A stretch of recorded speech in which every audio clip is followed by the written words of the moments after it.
ಅನ್ನೋದಿರುತ್ತೆ. ಅಂದರೆ ನಮ್ಗೆ ಭಾಳ ಚಂದ ಕಾಣಬೇಕು. ಎಂಥವ್ರು ಮತ್ತೆ ಅಪ್ಲೈ ಮಾಡಬೇಕು? ಆಲ್ಮೋಸ್ಟ್ ಎಲ್ಲರೂ ಕೂಡ ಈ ಸ್ಕಿನ್ ರುಟೀನ್ ಅನ್ನೋದಿರುತ್ತೆ.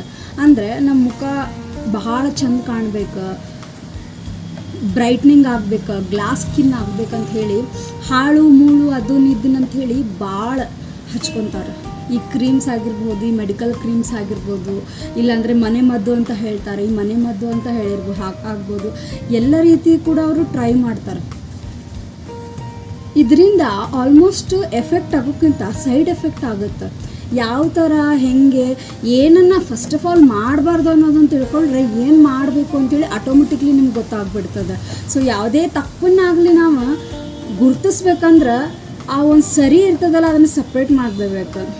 ಸೊ ನಾವೀಗ ಮಾಡ್ತಾ ಇರೋದು ಮಿಸ್ಟೇಕು ಅದೇ. ಏನಪ್ಪ ಅಂತಂದ್ರೆ ಇವಾಗ ನನ್ನ ಎಕ್ಸ್ಪೀರಿಯನ್ಸ್ ಮೇಲೆ ನಾನು ಹೇಳ್ತಿದ್ದೀನಿ. ನನ್ನ ಫೇಸ್ ಒನ್ ಟೈಮ್ ಅಂದರೆ ಒಂದು 4 years ಬ್ಯಾಕ್ ಭಾಳ ಕ್ಲಿಯರ್ ಇತ್ತು. ಒಂದು ಓಪನ್ ಪೋರ್ಸ್ ಆಗಿರ್ಬೋದು, ಓಪನ್ ಪೋರ್ಸ್ ಅಂದ್ರೆ ತೂತು ಬೀಳ್ತಾವಲ್ಲ ಮುಖದ ಮೇಲೆ. ಸೊ ಆ ರೀತಿ ಏನಂದ್ರೆ ಏನೂ ಇಲ್ಲ, ಫುಲ್ ಕ್ಲೀನ್ ಇತ್ತು. ಅಂದರೆ ನಾನು ಅಷ್ಟೇನು ವೈಟ್ ಆಗಿರಲಿಲ್ಲ, ಒಂದು ಮೀಡಿಯಮ್ ಆವ್ರೇಜ್ ಕಲರ್ ಒಳಗೆ ಇದ್ದೆ ನಾನು. ಸೊ ನಾನು ಏನು ಮಾಡಿದೆ ಅವಾಗ, ಈಗ ಮನೆ ಮದ್ದು ಹೇಳ್ತಾ ಇರೋದಾಗಿರ್ಬೋದು ಅಥವಾ ಮೆಡಿಕಲ್ ಕ್ರೀಮ್ಸ್ ಆಗಿರ್ಬೋದು, ಸ್ವಲ್ಪ ನನ್ನ ಮೇಲೆ ನಾನು ಎಕ್ಸ್ಪೆರಿಮೆಂಟ್ ಮಾಡಿಕೊಂಡೆ.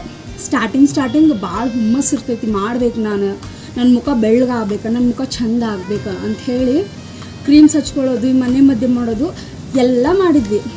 ಸೊ ಅದು ಸ್ಟಾರ್ಟಿಂಗ್ ಓಕೆ ಅಂಥೇಳಿ ಡೈಲಿ ಎವ್ರಿ ಡೇ ಮುಖಕ್ಕೆ ಆಯಿಲ್ ಅಪ್ಲೈ ಮಾಡ್ತಿದ್ದೆ. ಕೊಬ್ಬರಿ ಎಣ್ಣೆ ಆಯಿಲ್ ಮಾಡ್ತಿದ್ದೆ, ಇಲ್ಲಾಂದರೆ ಅಲೋವೆರಾ ಜೆಲ್ ಆಯಿಲ್ ಅಪ್ಲೈ ಮಾಡ್ತಿದ್ದೆ. ಸೊ ಹಾಗಾಗಿ ನಾನೇನು ಮಾಡಿದೆ, ಮುಖಕ್ಕೆ ಈ ಮನೆ ಮದ್ದು ಆಗಿರಬಹುದು ಅಥವಾ ಮೆಡಿಕಲ್ ಅವ್ರು ಸಿಗ್ತಾವಲ್ಲ ಆ ಕ್ರೀಮ್ಸ್, ಈ ಕ್ರೀಮ್ಸ್, ನೈಟ್ ಕ್ರೀಮ್ಸ್ ಇವೆಲ್ಲ ಹಚ್ಕೊಂಡು ಮಲಗಿದೆ. ಇವಾಗ ನಾನು ಹೇಳಿದೆ ನಿಮ್ಗೆ ಆವಾಗಲೇ, ಈ ಕೊಬ್ಬರಿ ಎಣ್ಣೆ ಆಗಿರ್ಬೋದು, ಅಲೋವೆರಾ ಜೆಲ್ ಆಗಿರ್ಬೋದು. ಸೊ ಇದನ್ನು ಅಪ್ಲೈ ಮಾಡ್ತಾ ಎಲ್ಲ ಓಕೆ ಅನ್ನಿಸ್ತು, ಆ ಒಂದು ಸಿಚುವೇಶನ್ಗೆ ಎಲ್ಲ ಓಕೆ ಅನ್ನಿಸ್ತು. ಬಟ್ ಅದು ಹೋಗ್ತಾ ಏನಾಯಿತು, ನಂದು ಆ್ಯಕ್ಚುಲಿ ಡ್ರೈ ಸ್ಕಿನ್ ಇತ್ತು. ಡ್ರೈ ಅಂದರೆ ಈ ಕಡೆ ಟೋಟಲ್ ಡ್ರೈನೂ ಅಲ್ಲ, ಈ ಕಡೆ ಟೋಟಲ್ ಆಯಿಲೂ ಅಲ್ಲ. ಸೊ ಒಂದು ಮಿಡ್ಲ್ ಏಜ್ ಒಳಗೆ ಇತ್ತು ನಂದು. ಸೊ ಆಮೇಲೆ ಏನಾಯಿತು, ಆ ಒಂದು ಸ್ಕಿನ್ ಇದೆಯಲ್ಲ ನಂದು ಹೋಗ್ತಾ ಸಾಫ್ಟ್ ಆಯಿತಾ. ಸಾಫ್ಟ್ ಆದಮೇಲೆ ಅಲ್ಲಿ ಓಪನ್ ಪೋರ್ಸ್ ಬಂತು. ಓಪನ್ ಪೋರ್ಸ್ ಅಂದರೆ ಮುಖದಲ್ಲಿ ತೂತು ಬೀಳ್ತಾವಲ್ಲ ಆ ರೀತಿ ಬರ್ಲಾಕ್ಕೆ ಚಾಲು ಆಯ್ತು. ಅದಾದಮೇಲೆ ಏನಾಯಿತು, ಕಪ್ಪು ಚುಕ್ಕೆಗಳು ಬರ್ಲಾಕ್ಕೆ ಚಾಲು ಆಯಿತು. ಸೊ ನಾನು ಹೇಳೋದು ಇಷ್ಟೇ, ಇವಾಗ ನನ್ನ ಮೇಲೆ ಆಗಿರೋದು ನಾನು ಖುದ್ದಾಗಿ ನಾನು ಸ್ವತಃ ಒಂದು ಟ್ರೈ ಮಾಡಿರೋದಕ್ಕಿಂತ ನಿಮಗೆ ನಾನು ಅದನ್ನು ಹೇಳ್ತಾ ಇದ್ದೀನಿ. ಸೊ ನೀವು ಮಾಡೋಕ್ಕೆ ಹೋಗಬೇಡ್ರಿ. ನಿಮ್ಮ ಸ್ಕಿನ್ ಏನು ಟೋನ್ ಐತಲ್ಲ ಆ ಒಂದು ಟೋನನ್ನು ಆ್ಯಾವ್ರೇಜ್ ಲೆವೆಲನ್ನು ಮೇಂಟೈನ್ ಮಾಡಿರಿ. ಇಲ್ಲಪ್ಪ ನಾನು ಭಾಳ ಚೆಂದ ಆಗಬೇಕು, ನಾನು ಇನ್ನೂ ಬೆಳ್ಳಗಾಗಬೇಕು ಅಂತ ಹೇಳಿ ಯಾವುದ್ಯಾವುದೋ ಕ್ರೀಮ್ಸ್ ಅದು ಇದು ಮಾಡ್ಕೊಂಡು ಏನು ಎಫೆಕ್ಟ್ ಏನು ಆಗ್ತದೆ, ಸೈಡ್ ಎಫೆಕ್ಟ್ ಏನೂ ಆಗಲ್ಲ, ಎಲ್ಲ ಒಳ್ಳೆಯದೇ, ಮನೆಯದಿರ್ತದೆ, ಏನು ಪ್ರಾಬ್ಲಮ್ ಅಂತ ಹೇಳ್ಬೋದು. ಬಟ್ ನೀವು ಹೆಚ್ಚಾನೆಚ್ಚು ಈ ಸ್ಕ್ರಬ್ ಮಾಡೋದಾಗಿರಬಹುದು, ಈ ಮಸಾಜ್ ಮಾಡ್ತಾರಲ್ಲ, ಕಂಟಿನ್ಯೂಸ್ಲಿ ಈ ಥರ ಎಲ್ಲ ಮಾಡ್ಕೊತ ಹೋದರೆ ಸ್ಕಿನ್ ಥಿನ್ ಆಗುತ್ತೆ. ಸೊ ಇದರಿಂದ ಓಪನ್ ಪೋರ್ಸ್ಗಳು ಜಾಸ್ತಿ ಆಗುತ್ತೆ. ನಾವು ಫೋರ್ಸ್ ಎಷ್ಟು ಮಾಡ್ತೀವಲ್ಲ ನಮ್ಮ ಫೇಸ್ಗೆ, ಅಲ್ಲಿ ಓಪನ್ ಪೋರ್ಸಸ್ ಜಾಸ್ತಿ ಆಗ್ತದೆ. ಸೊ ನಾವು ದಿನನಿತ್ಯ ಯಾವ ರೀತಿ ನಾವು ಆ ದೇವರು ಯಾವ ರೀತಿ ನಮಗೆ ಸೃಷ್ಟಿನ ಕೊಟ್ಟಿರ್ತಾನಲ್ಲ ಅದೇ ರೀತಿ ಇವಾಗ ಚಂದ ಇದ್ದವರು ಮಾಡೋಕ್ಕೆ ಹೋಗಬಾರ್ದು. ಇಟ್ ಮೀನ್ಸ್ ಎಲ್ಲರೂ ಚೆಂದ ಇರ್ತಾರೆ ನಿಮ್ಮ ಕಲರ್ ಒಳಗೆ. ಬಟ್ ನಾನು ಹೇಳ್ತಾ ಇರೋದು ಎಕ್ಸ್ಪೆರಿಮೆಂಟ್, ಇವನ್ ಹ್ಯಾಂಡ್ಸ್, ಲೆಗ್ಸ್ ಇದಕ್ಕೆಲ್ಲ ಅಡ್ಡಿ ಇಲ್ಲ. ಆದರೆ ಈ ಫೇಸಿಗೆಲ್ಲ ಯಾವತ್ತೂ ಕೂಡ ನಾವು ಏನನ್ನೂ ಕೂಡ ಆಕ್ಸೆಪ್ಟ್ ಮಾಡಬಾರ್ದು, ಅಪ್ಲೈ ಮಾಡಬಾರ್ದು. ಎಂಥವ್ರು ಮತ್ತು ಅಪ್ಲೈ ಮಾಡಬೇಕು, ಓವರಾಗಿ ಪಿಂಪಲ್ಸ್ ಇರೋರು, ವಿಪರೀತ ಆಯಿಲ್ ಸ್ಕಿನ್, ಒಂಚೂರು ಮೇಕಪ್ ಮಾಡಿ ಒಂದು 1/2 hour ಆದ ಕೂಡ ಮುಖದಲ್ಲಿ ಬೆವ್ರು ಬಂದುಬಿಟ್ಟು ಮೇಕಪ್ ಎಲ್ಲ ಹೋಗ್ತಿರ್ತದೆ, ಮತ್ತು ಸಿಕ್ಕಾಪಟ್ಟೆ ಆಯಿಲಿ ಇರ್ತದೆ ಅಂಥವ್ರು. ಇನ್ನು ಕೆಲವೊಬ್ರಿಗೆ ಎಲ್ಲ ಪರ್ಫೆಕ್ಟ್ ಆಗಿರ್ತದೆ, ಎಲ್ಲ ಪರ್ಫೆಕ್ಟ್ ಆಗಿದ್ರೆ ಹೆಣ್ಮಕ್ಳಿಗೆ ಹೆಂಗಂದ್ರೆ ದುರಾಸೆ ಭಾಳ. ಸೊ ಈ ದುರಾಸೆಯಿಂದ ಅರ್ಧಕ್ಕರ್ಧ ಅವ್ರ ಲೈಫ್ ಹಾಳು ಮಾಡ್ಕೊತಾರಲ್ಲ. ಸೊ ನಾನು ಹೇಳ್ತಾ ಇರೋದು ಇಷ್ಟೇ, ನೀವು ಏನೇ ಮಾಡಿ ನೋ ಪ್ರಾಬ್ಲಮ್, ನಿಮ್ಮ ಸ್ಕಿನ್ನಿಗೆ ಏನೇ ಅಪ್ಲೈ ಮಾಡಿ ನೋ ಪ್ರಾಬ್ಲಮ್. ಬಟ್ ಆ ರಿಸಲ್ಟ್ 1 month ಒಳಗೆ ನಿಮ್ಗೆ ಗೊತ್ತಾಗಬೇಕು, ಇದರಿಂದ ಎಫೆಕ್ಟ್ ಆಗತ್ತೈತೋ ಸೈಡ್ ಎಫೆಕ್ಟ್ ಆಗತ್ತೈತೋ ಅಂತ ಹೇಳಿ. ಸಪೋಸ್ ನಿಮ್ಗೆ ಯಾವುದೇ ರೀತಿ ಬೆನಿಫಿಟ್ ಆಗಲಿಲ್ಲ, ಯಾವುದೇ ರೀತಿ ಒಂದು ಪ್ರಾಬ್ಲಮಿಗೆ ಸೊಲ್ಯೂಷನ್ನೇ ಸಿಗಲಿಲ್ಲಪ್ಪ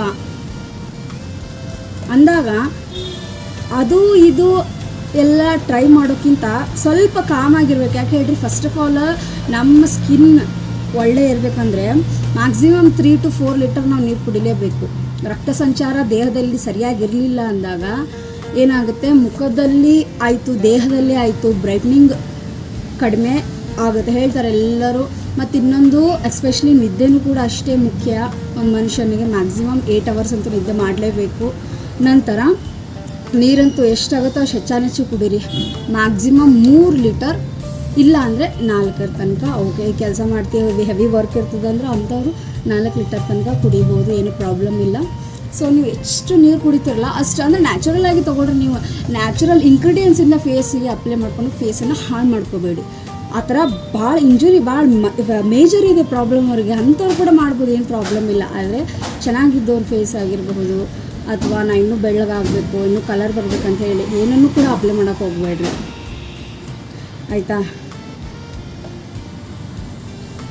ಸೊ ಈ ಒಂದು ಇನ್ಫಾರ್ಮೇಷನ್ನ ಅಂದರೆ ಈ ಮುಖಕ್ಕಾಗಿರ್ಬೋದು, ದೇಹಕ್ಕಾಗಿರ್ಬೋದು, ಯಾರು ಹಚ್ಕೋಬೇಕು ಏನಾದ್ರು ಒಂದು ಕ್ರೀಮ್ಸ್ ಆಗಿರ್ಬೋದು ಅಥವಾ ನ್ಯಾಚುರಲ್ ಪ್ರಾಡಕ್ಟ್ ಆಗಿರ್ಬೋದು ಅಂಥೇಳಿ ಒಂದು ಯಾರು ಹುಚ್ಚಾಟ ಮಾಡ್ತಿರ್ತೀರಲ್ಲ ಅಂಥವರಿಗೆ ಒಂದು ಚಿಕ್ಕ ಸಲಹೆ ಕೊಟ್ಟೆ. ಆಮೇಲೆ ನಿಮ್ಮನ್ನ ಹೇಳಿದೆ ನೀರು ಕುಡಿಬೇಕು, ಪ್ಲಸ್ ನಿದ್ದೆ ಸರಿಯಾಗಿ ಮಾಡಬೇಕು.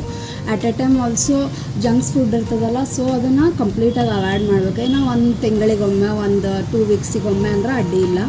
ಆದರೆ ಅದನ್ನೇ ಕಂಟಿನ್ಯೂ ರುಟೀನಾಗಿ ಯೂಸ್ ಮಾಡಿಕೊಂಡ್ರೆ ಆಬ್ವಿಯಸ್ಲಿ ನಾವು ತಿನ್ನೋ ಆಹಾರ, ನಾವು ಕುಡಿಯೋ ನೀರು, ನಾವು ಮಾಡೋ ನಿದ್ದೆ ನಮ್ಮ ದೇಹಕ್ಕೆ ಎಲ್ಲ ದಿನದಲ್ಲೂ ಒಳ್ಳೆಯದೇ ಆಗುತ್ತೆ. ಸಪೋಸ್ ನೋಡಿರಿ, ಇವಾಗ ದೇಹದಲ್ಲಿ ನೀರು ಇರಲಿಲ್ಲ, ನೀರಿನ ಅಂಶ ಇರಲಿಲ್ಲ ಅಂದರೆ first of all skin dry ಆಗುತ್ತೆ. ಸೊ ಇಲ್ಲೇ ಆ್ಯಕ್ಚುಲಿ ಮುಖದಲ್ಲಿ ಕಾಣೋಂಗಿಲ್ಲ, ದೇಹದ ನಿಮ್ಮ ಕೈ ಕಾಲು ಮುಖ ಪೂರ್ತಿ ಕಂಪ್ಲೀಟ್ಲಾಗಿ ಡ್ರೈ ಆಗಿ ಕಾಣಿಸುತ್ತೆ.